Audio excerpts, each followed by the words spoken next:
धृतराष्ट्र को इस युद्ध का सबसे बड़ा खलनायक माना जाता है। सोसाइटी के अंदर जब भी ये धृतराष्ट्र सिंड्रोम रहेगा, नेपोटिज्म बढ़ेगा। एक नया सिंड्रोम, एक बीमारी है धृतराष्ट्र। आज एंटरप्रेन्योर अपने इनकेपेबल बच्चों को आगे बिजनेस से बढ़ाना चाहते हैं। पॉलिटिकल लीडर्स भी यही करते हैं। कॉम्पिटेंट आदमी पीछे रह जाता है। सीईओ के नाम के पीछे पिता का सरनाम लगाए, सरनेम लगाए, इसीलिए वो सीईओ बना है। धृतराष्ट्र का एक और नाम होना चाहिए इनडिसीजन।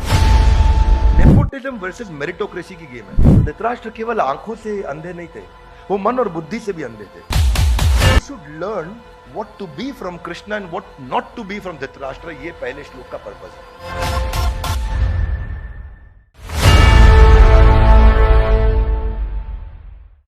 ग्रंथराज श्रीमद् भगवद गीता की जय। आज से हम शुरू करने जा रहे हैं गीता इन एक्शन। पहले करेंगे हम मंगलाचरण।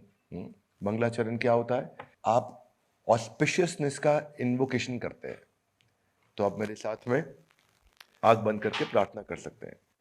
ओम अज्ञानतिमिरान्धस्य ज्ञानञ्जनशलाकया चक्षुरुन्मीलितं येन तस्मै श्री गुरुवे नमः। हरे कृष्णा कृष्णा कृष्णा हरे हरे, हरे राम राम राम हरे हरे। जगत गुरु श्रील प्रभुपाद की जय। श्रील प्रभुपाद ने हमें अनुवाद दिया है इस भगवद गीता का, जिससे गीता को समझना आसान हुआ है। तो हम आज पहला श्लोक लेते हैं और वहां से चर्चा शुरू करते हैं। तो आप मेरे पीछे श्लोक दोहराइए। बोलिए, धृतराष्ट्र उवाच धर्म क्षेत्रे कुरुक्षेत्रे समवेता युयुत्सव मामका पांडवाश्चैव किम कुर्वतो संजय।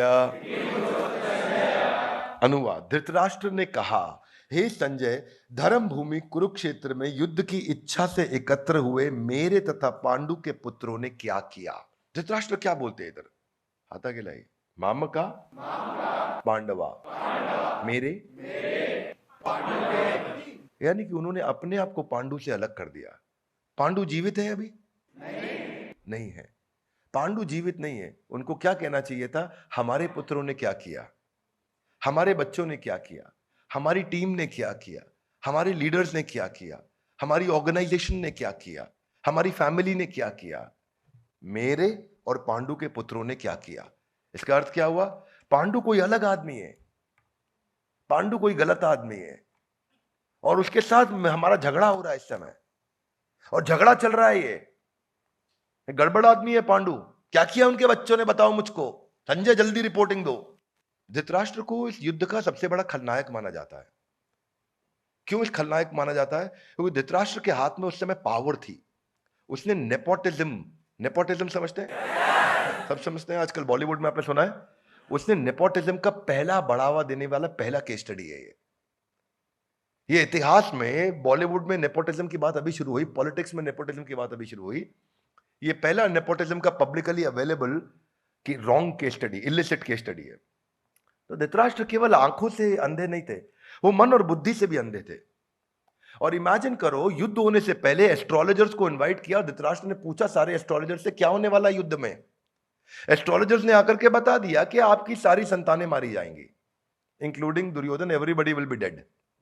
आके पहले बता दिया। और जिस व्यक्ति को यह पता चल गया, उसके बावजूद उसका अटैचमेंट इतना स्ट्रांग है कि वो एक इंटेलिजेंट स्ट्रांग डिसीजन नहीं ले पा रहा है कि मेरे को गलत काम मेरी आंख के सामने हो रहा है और मुझे इसको रोक देना चाहिए। उसको लग रहा है जीते मरते किसी तरीके से हो सकता है मौका मिल जाए कि मैं पांडुओं से साम्राज्य ले लूं और मेरे बच्चों को सब कुछ मिल जाए। So you deliberately you are choosing a wrong path. That is Dhritarashtra. Dhritarashtra को मालूम है सब खत्म हो जाएगा, still he is unable to stop the battle. बंद नहीं करा पा रहे हैं वो युद्ध, उनको रोक देना चाहिए था वहीं पर। इसको बोलते हैं स्टेटस को ट्रैप। जैसा चल रहा है चलने दो। और हम लोग की लाइफ में ऐसा बहुत होता है। Gita in action. हाथ आगे लाइक ऑन गीता इन। और ये स्टेटस को ट्रैप इतना बड़ा होता है कि आपको देखते देखते पता नहीं चल रहा कि आपकी संतानें मरने वाली हैं। सब everybody is going to die. मेरा पूरा साम्राज्य समाप्त होने वाला है, सब कुछ खत्म होने वाला है। तो धृतराष्ट्र का एक और नाम होना चाहिए इनडिसीजन। क्या नाम होना चाहिए? धृतराष्ट्र एक डिसीजन ना लेने का सबसे बड़ा उदाहरण है।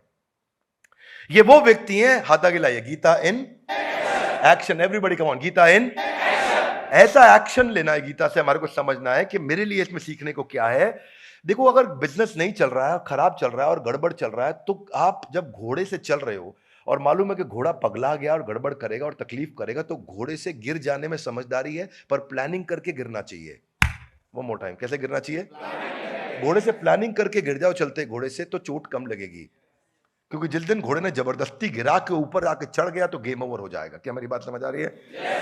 तो अगर सिचुएशन को बदलना है तो इंटेलिजेंटली बदलना चाहिए था। धृतराष्ट्र की जगह कोई और होता बुद्धिमान आदमी, तो सामने पांडवों की टीम के 3-4 लीडर को और कृष्ण को बुला करके एक थोड़ा बैठ करके डिस्कशन नेगोशिएशन कर लेते, भाई देखो बीच का कोई रास्ता निकाल लेते हैं। जब समझ में आ गया, एस्ट्रोलॉजर्स ने बता दिया, उनकी पावर को वो समझ रहे हैं। इसलिए when you have power use it, when you have power use it. लेकिन कैसे कैसे करेंगे उसको? Wisely, rightly, timely. इसको बोलते हैं WRT formula. One more time, come on, क्या बोलते हैं? हाथ आगे लाइए। Wisely, rightly, timely. One more time, come on. क्या मतलब होता है इसका? वाइजली मतलब बुद्धि के साथ, राइटली मतलब ईमानदारी के साथ, टाइमली मतलब समय के साथ। हाथ आगे लाइए। वाइजली मतलब, राइटली मतलब ईमानदारी के साथ। ईमानदार नहीं थे धृतराष्ट्र। और टाइमली मतलब बच्चे सारे 100 के 100 पुत्र मारे गए, उसके बाद करने का डिसीजन कोई फायदा रह गया? नहीं। ऐसे ही देखते देखते जिंदगी में समय स्टूडेंट के हाथ से निकल जाता है। एक एंट्रेंस में फेल हुआ, दूसरे में फेल हुआ, तीसरे में फेल हुआ, हाथ आगे लाई। क्यों? क्योंकि वाइजली, राइटली, टाइमली उसने एक्शन नहीं लिए। हाथ आगे लाइए। Gita in action, not in theory. We will discuss Gita in action. Game changer है ये ग्रंथ।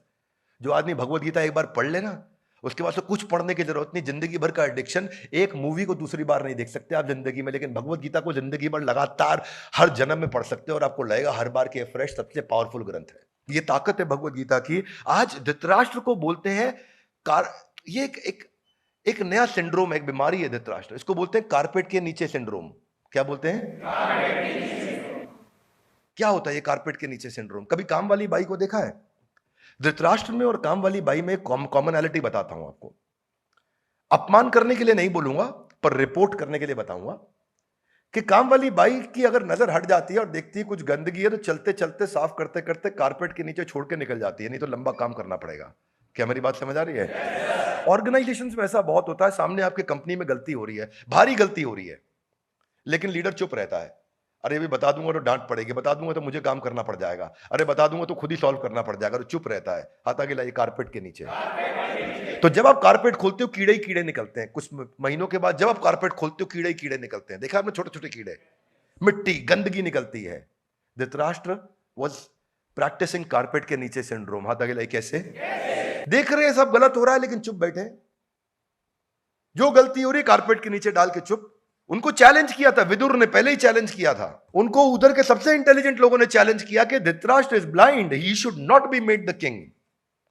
धृतराष्ट्र को राजा नहीं बनाना चाहिए।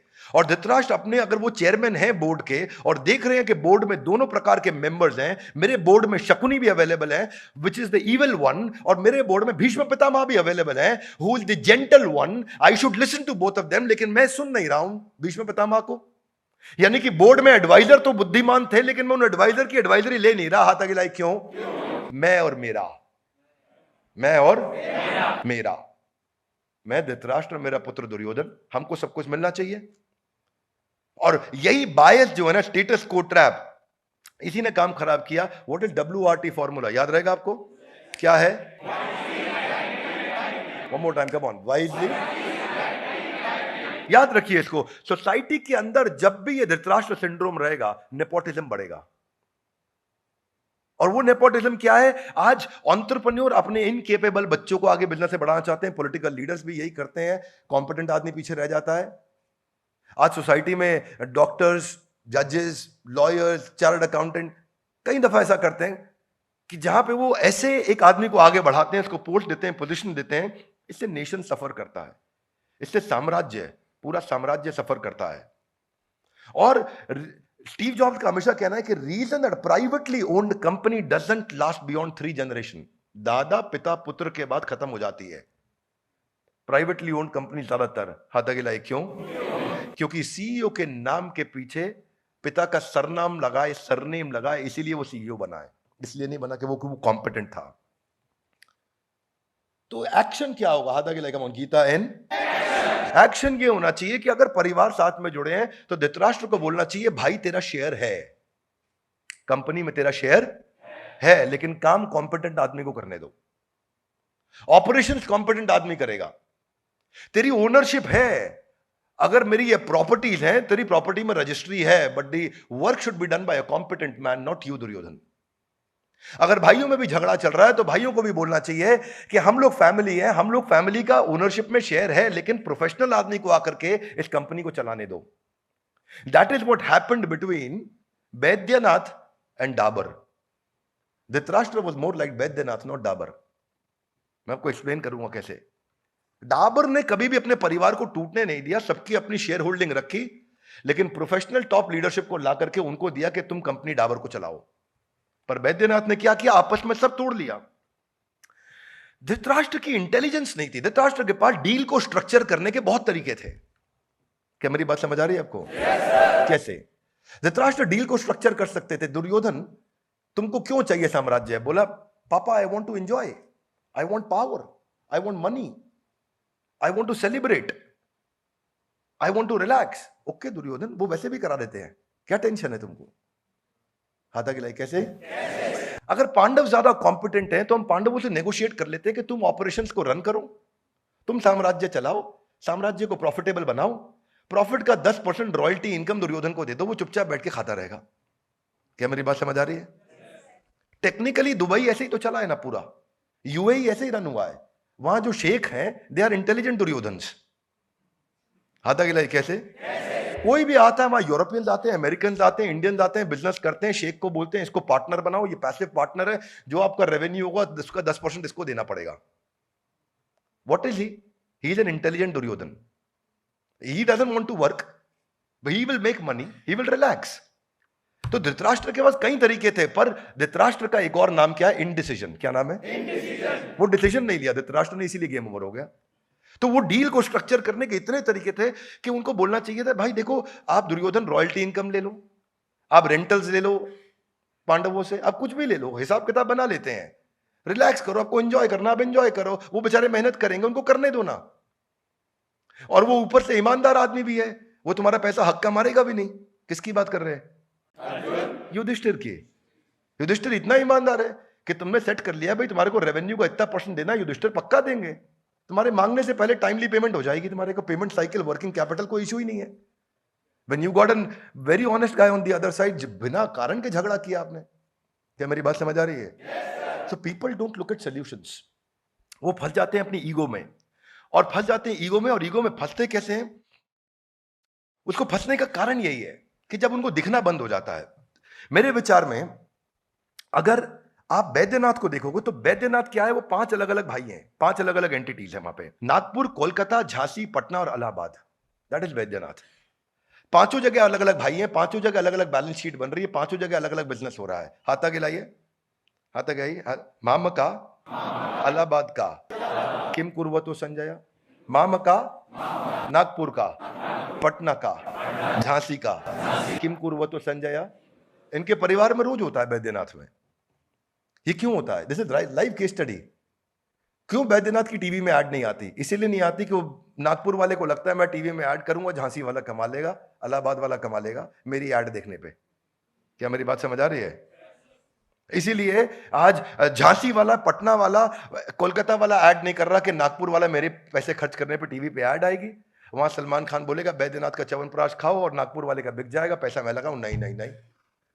हालांकि बाद में बैलेंस शीट इनकी कंसोलिडेट होती है, आज भी परिवार साथ में है, लेकिन फिर ये डिवीजन इसीलिए हुआ ना क्योंकि मेरे बेटे को, मेरी गद्दी मेरा बेटा संभालेगा। That's the problem. ये समझ में आना चाहिए। इसको पता क्या बोलते हैं? आज सारे इंडिविजुअल एसबीयूज की तरह रन कर रहे हैं वो लोग। आपकी जानकारी के लिए 30 साल से कम उम्र में 100%, लगभग 100% मेंबर ऑफ पार्लियामेंट जिनकी उम्र 30 साल से कम है, वो सब हेरिडिटरी पोजिशनल पावर होल्ड कर रहे हैं, यानी कि उनके परिवार में कोई ना कोई नेता था। 40 साल की उम्र से कम जितने हैं उसमें 66% हेरिडिटरी हैं, और इसके अलावा एक और नया टर्म आया, इसको बोलते हैं multi hereditary. You know what is multi hereditary? ये वो नया आया है जिसके मल्टीपल हाइपर हेरिडिटरी बोलते हैं इसको। मल्टीपल परिवार में कनेक्शंस ऐसे हैं जो पॉलिटिक्स के अंदर है, इसीलिए मैं भी पॉलिटिक्स में हूं। So competent guy doesn't come, guy who has a family background, he comes. We should learn what to be from Krishna and what not to be from Dhritarashtra. ये पहले श्लोक का पर्पस है। क्या नहीं बनना है वो धृतराष्ट्र से देखना है, और क्या बनना है वो कृष्ण से देखना है। अब ये भगवत गीता हमारी शुरू हो रही है। मैं तो इसको ऐसे मानता हूं कि जब आपको ये दिख गया, ऊपर से प्रॉब्लम क्या है, को फाउंडर का भी मेरे को गलती बहुत बड़ा है इसके अंदर। को फाउंडर कौन है इधर? कौन गेस करेगा को फाउंडर कौन है? नहीं, को फाउंडर गांधारी है। धृतराष्ट्र की आंखें नहीं है, गांधारी कह रही है मैं भी पट्टी लगा लेती हूं। क्यों भाई? किस लिए है भाई? जब धृतराष्ट्र को नहीं दिख रहा है, आप कह रहे हो मैं भी नहीं देखूंगी, और हो क्या रहा है, उसका रिजल्ट यह आता है कि both the partners have same weakness. उनके पास कॉम्प्लीमेंटिंग स्ट्रेंथ नहीं है, और दोनों की same weakness becomes the national weakness. What does it become?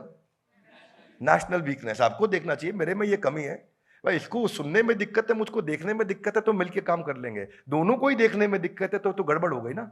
Would you agree with me? Yes no? तो Gandhari for whatever reason she did, but ultimately उनका पूरा साम्राज्य इसीलिए समाप्त हो गया क्योंकि दोनों ने आंखें बंद कर ली। और ऐसे ही हम लोग कई बार अपनी आंखें बंद कर लेते हैं कि यार जो चल रहा है चलने दो, हाथ आगे लाए। क्यों? क्योंकि अपने यहाँ ऐसे ही होता है। वो मोटा टाइम कौन अपने यहाँ? इस मानसिकता को बदलना है। कौन बदलेगा? हम नहीं। बोलिए कौन बदलेगा? जिम्मेदारी किसकी है? Two wrongs can not make it right. Dhritarashtra बोल रॉन्ग, गांधारी बोल रॉन्ग, और वहीं से समस्या हो गया, सारा बढ़ता गया। इसीलिए नेपोटिज्म वर्सेस मेरिटोक्रेसी की गेम है। Singapore as a country is working on meritocracy. पूरा सिंगापुर मेरिटोक्रेसी। आप में दम है तो आपको आगे बढ़ाएंगे। आप मेरे बेटे हैं, आप किस लिए आपको आगे नहीं बढ़ाएंगे? आप में दम है तो। इसलिए सिंगापुर आज कहां पे है? कम से कम 12 पैरामीटर्स में टॉप 3 कंट्रीज के अंदर आता है वर्ल्ड में सिंगापुर। 12 पैरामीटर्स हैं ऐसे, 10 से ज्यादा पैरामीटर्स हैं जिसमें दुनिया के टॉप 3 देशों में सिंगापुर का नाम आता है। हाथ आगे लाइए। क्यों? मेरिटोक्रेसी, नेपोटिज्म नहीं। हाँ, हमारे गांव से आए हैं, बहुत बढ़िया, यादवों का छोरा। Why? You don't have to do that. You got to get a competent guy, and that is the problem. इसको पता है क्या बोलते हैं? इसको बोलते हैं 3 जनरेशन कर्स। क्या बोलते हैं? 3 जनरेशन कर्स का मतलब है दादा ने शुरू किया, पिता ने चलाया, बेटे ने गवाया। इसका अर्थ क्या हुआ? The first generation start the business, second generation runs it, third generation ruins it. 3 generation curse. और 3 जनरेशन कर्स में बिजनेस के अंदर 3 जनरेशन नहीं लगती हैं। एक्चुअली बिजनेस के अंदर 3 लीडरशिप लगती हैं। 3-3 साल में एम्प्लॉय कंपनी छोड़ के चले जाते हैं, खत्म, बहुत जल्दी खत्म। ये कोई धृतराष्ट्र ने टेक्निकली जो किया वो इलीगल नहीं है। कि मैं आज फॉर एग्जांपल, मेरे को थोड़ा बॉलीवुड का एक्सपीरियंस कम है, नाम कम मालूम है। मैं डेविड धवन हूं और मेरे बेटे का नाम क्या है? वरुण धवन को मैं आगे बढ़ा रहा हूं। इलीगल नहीं है ये लीगल है। मैं ये नहीं कह रहा हूं कि धृतराष्ट्र दुर्योधन को आगे बढ़ाना चाहता है, इलीगल है, लेकिन इंटेलेक्चुअली राइट डिसीजन नहीं है। बस क्या नहीं है? ना उसके खुद के लिए, ना बाकी। दुर्योधन के खुद के लिए भी ठीक नहीं है, क्योंकि ऐसा सर्कमस्टांसेस क्रिएट किया, अनएथिकल है, इसीलिए दुर्योधन इलीगल हो गया। तो धृतराष्ट्र की इनकॉम्पिटेंसीज के कारण बहुत, कई बार लोग बोलते हैं ये युद्ध जो हुआ महाभारत का उनके कारण हुआ, अर्जुन की धर्मपत्नी के कारण हुआ, द्रौपदी के कारण। टेक्निकली ये सब कुछ द्रौपदी के कारण या दुशासन के कारण नहीं होता है। टेक्निकली सब कुछ होता है टॉप लीडरशिप के कारण, जिसकी जिम्मेदारी है। वहां जो टॉप, क्यों बाद में कौरवों की साइड में जो थे उनको क्यों सहनी पड़ी बाद में यातनाएं, क्यों उनको पाप लगा? इसीलिए क्योंकि वो भी इनडिसीजन के भागीदारी थे। They were another forms of। अब ये इतना पुअर इन्फ्लुएंसर है कि सिनेरियोस को एंटिसिपेट नहीं कर पाए धृतराष्ट्र। धृतराष्ट्र का ना क्रिटिकलिटी कैपेबिलिटी मैट्रिक्स होता है। क्या होता है क्रिटिकलिटी कैपेबिलिटी मैट्रिक्स? कि क्रिटिकल काम क्या हुआ, बहुत इंपॉर्टेंट काम, और केपेबल आदमी। हाथ आगे लाइए। क्रिटिकल काम, जरूरी काम, केपेबल आदमी। यानी कि अगर हार्ट सर्जरी करनी है तो हार्ट सर्जरी हम किससे कराएंगे? मान लो ये कैमरामैन बहुत मोटिवेटेड है तो इससे भी करा ही लोगे आप। मेरा बेटा है ये, करा लो करा लो, तो मन से करेगा, दिल से। यूट्यूब पे खोल के ऑफलाइन वीडियो साथ में लगा के हार्ट सर्जरी कर देगा। हाँ आज लेकिन एक बात है, जब आदमी मोटिवेटेड होता है, उसके अंदर विल हो, तो वो कुछ भी कर सकता है। Yes no, come on, yes no, no. ऐसे नहीं होता है कि मैं मोटिवेटेड हूं, आज भाई हवाई जहाज उड़ाएगा। क्यों भाई, मोटिवेटेड है बस, आओ बैठो हमारे साथ, मैं उड़ाऊंगा हवाई जहाज, मोटिवेटेड हूं मैं। It doesn't work that, you need competence, you need, आपको कॉम्पिटेंस में एटीट्यूड, स्किल, नॉलेज तीनों चाहिए। अब दुर्योधन को हवाई जहाज नहीं उड़ाना आता, तो ये धृतराष्ट्र की गलती है कि वो कह रहा है कि नहीं उड़ाने दो उसको। उधर से बोल रहे हैं कृष्ण, कृष्ण आर्बिट्रेशन के लिए आए हैं, और आर्बिट्रेशन सबसे बड़ी आर्बिट्रेटर है कृष्ण, जो बीच में आकर के मध्यस्थता कर रहे हैं, कह रहे हैं मैं निपटाता हूं, डोंट वरी। नहीं नहीं तुम नहीं, मैं दुर्योधन को भाई उड़ाएगा हवाई जहाज। That is the problem. उनको समझ नहीं आ रहा है। आप क्या है, बेसिकली वाइस प्रेसिडेंट से कंपनी में चाय पिलवाने का काम करा रहे हो। उसको बोलते हैं not understanding criticality capability matrix. घर का आदमी है, कोई बात नहीं, पिला दे आज चाय, तू ही पिला दे। तो वो पिला देगा, लेकिन आपने उसका सही इस्तेमाल नहीं किया, उस टैलेंट का आपने उसके पोटेंशियल का सही इस्तेमाल नहीं किया। तो ये जो बायस है, ये जो फेवरेटिज्म है, ये जो लॉन्ग टर्म फोकस को मिस कर देना, ये जो अनएथिकल होना, ये जो ग्रीडी होना, ये जो सही चीज के साथ नहीं खड़ा हो पाना, ये कि माय वे और हाईवे, या तो मेरे रास्ते या हाईवे से निकल जा, ये जो मेंटालिटी है, एक शॉर्ट कमिंग को, अपनी गलती को एक्सेप्ट ना कर पाना, और एक कॉम्पिटेंट आदमी को वैल्यू ना करना, ये सब किस में रिजल्ट देता है? दो चीजों में रिजल्ट देता है। एक है weakness plus wickedness is game over. सुनिए मेरी बात, वीकनेस प्लस विकेडनेस इज, एक तो धृतराष्ट्र वीक आदमी, डिसीजन नहीं लेते, और दूसरा विकेट यानी धूर्त आदमी, चीट आदमी, चीटिंग करने वाले। जिधर वीकनेस भी है और विकेटनेस भी है, game over. That is the पहला श्लोका का सार ऑफ धृतराष्ट्र। जो बिजनेस ओनर का ये पता है, ये इनकॉम्पिटेंट मैनेजमेंट और ये फेटल मिस्टेक से ब्लंडर क्या होता है। एक कॉर्पोरेट कहानी सुनाता हूं अमेरिकन आपको, एनरॉन की। केस स्टडी समझो, 1 मिनट में जिंदगी में नई चीज समझ आएगी। एनरॉन एक अलग ही केस स्टडी है दुनिया की। 2001 में एनरॉन का 1 साल का रेवेन्यू था $100 बिलियन। कितना? मिलियन नहीं, बिलियन। बिलियन। क्या होता है बिलियन? $100 बिलियन, थोड़ा समझ लेते हैं हम लोग। $1 बिलियन कितना हो गया? 8,000 करोड़। $10 बिलियन 80,000 करोड़। $100 बिलियन 8 लाख करोड़ का रेवेन्यू एनरॉन कर रहा है 1 साल में, 2001 के अंदर। क्योंकि लीडरशिप कॉम्पिटेंट थी, लेकिन धूर्त थी, चलाक थी, चीट थी। वो कंपनी एनरॉन जो 2001 की शुरुआत में 8 लाख करोड़ का रेवेन्यू कर रही थी, 2001 में 8 लाख करोड़ बहुत था भाई लोग, समझ लीजिए। और 2001 के अंत में वो कंपनी बैंकरप्ट, दिवालिया हो गई, जीरो हो गई। क्या हो गई? समझ में आ रहा है? तो ये कहावत बन गई। क्या कहावत बन गई? अगर कोई इनडिफीटेबल है, अगर कोई ऐसा आदमी है जिसको डिफीट नहीं किया जा सके, जिसको हराया नहीं जा सके, और वो ऐसे हार जाए कि 8 लाख करोड़ से जीरो पे आ जाए 1 साल में, तो उसको बोलते हैं तेरा एनरॉन हो गया। तेरा क्या हो गया? तेरा एनरॉन हो गया। तो एनरॉन का एनरॉन 1 साल में हुआ था। हो जाता ना भाई, किसी किसी का एनरॉन हो जाता है। कोडैक का भी एनरॉन हुआ है। कोडैक इतना बड़ा था, एनरॉन हो गया उसका। नोकिया का भी एनरॉन हो गया। कहावत बन गई। तू अगर खत्म हो गया तो मतलब तेरा एनरॉन हुआ है। क्या मेरी बात समझ आ रही है? पर धृतराष्ट्र इतने एफिशिएंट थे कि एनरॉन को एनरॉन होने में 1 साल लगा, धृतराष्ट्र को 18 दिन लगे। धृतराष्ट्र का 18 दिन में एनरॉन हो गया। उनका इतना भयंकर गेम ओवर हो। क्या मेरी बात समझ आ रही है? ये अनएथिकल प्रैक्टिस और लैक ऑफ इंटेग्रिटी, आज इतनी बड़ी ऑर्गेनाइजेशन खत्म हो सकती है। और मजे की बात क्या है कि टॉप एग्जीक्यूटिव्स को मालूम है गलती है, वो लूप होल छुपा रहे हैं। वो आए बैंकर से, ऑडिटर से भी बोल रहे हैं इस पे पर्दा डालो, इसको छुपाओ। यही हुआ एनरॉन में। और यहां भी ऑडिटर थे। यहां ऑडिटर कौन थे? भीष्म पितामह, द्रोणाचार्य, कृपाचार्य, इन सबको खरीद लिया गया। कर्ण जैसे लोग, सबको अपना बनाया, सबको दबाव डाला और सबसे गलत काम कराया। क्या मेरी बात समझ आ रही है? बस यहां फंस गए। उधर भगवत गीता अर्जुन भी सुन रहे हैं। भगवत गीता का एंड होते होते अर्जुन का हृदय परिवर्तित हो गया। संजय एक्साइटेड पे एक्साइटेड हो रहे, मुहुर मुहुर मुहुर मुहुर, ओह मजा आ गया गीता सुन के। संजय के आखिरी के श्लोक सुन लो, आपकी बुद्धि चकरा जाए भाई। गीता सुनने के बाद कोई इतना एक्साइटेड हो रहा है जैसे छोटा बच्चा वीडियो गेम देखते या कार्टून टॉम एंड जेरी देख के एक्साइटेड होता है। क्या मेरी बात समझ आ रही है? ऐसा संजय एक्साइटेड हुए भगवद गीता सुन के, उनका दिल बदल गया, अर्जुन का दिल बदल गया। पर धृतराष्ट्र का क्या था? ये मेरा ईगो, मेरा डिजायर, मेरा अटैचमेंट, मेरा दुर्योधन हाथ आगे लाए। क्यों? अपने ऐसे ही होता है। तो एक चीज धृतराष्ट्र से क्या सीखते हैं कि सीखनी है हमारे को कि हमें धृतराष्ट्र जैसा नहीं बनना है। तो ये था हमारा आज का पहला श्लोक। धर्म क्षेत्रे कुरुक्षेत्रे समवेता युयुत्सव मामका पांडवाश्चैव किम कुर्वतो संजय। तो आज हम एक श्लोक लिया, इसी तरह हम रोज एक श्लोक लेंगे और आपको इनवाइट करेंगे। और अगर आप लोग भी आना चाहते हैं, लाइव अटेंड करना चाहते हैं, तो आप रजिस्टर कर सकते हैं। इसके विषय में आपको लिंक दे दिया जाएगा जहां आप रजिस्टर करें, आपको इनवाइट करेंगे हम, और आपको एंट्री बाय इनविटेशन है। आज हमारा पहला है श्लोक था ये, और इस तरह एक एक करके हम पूरी भगवत गीता को समझने का प्रयास करेंगे। भगवत गीता को समझने के लिए, क्योंकि एक असीमित ग्रंथ है, इसके लिए एक असीमित बुद्धि की आवश्यकता है। मेरी सीमित बुद्धि है, मेरी सीमित बुद्धि से मैं प्रयास करूंगा कि आपका भगवत गीता में अनुराग, एक अटैचमेंट और एक प्रेम बढ़ सके।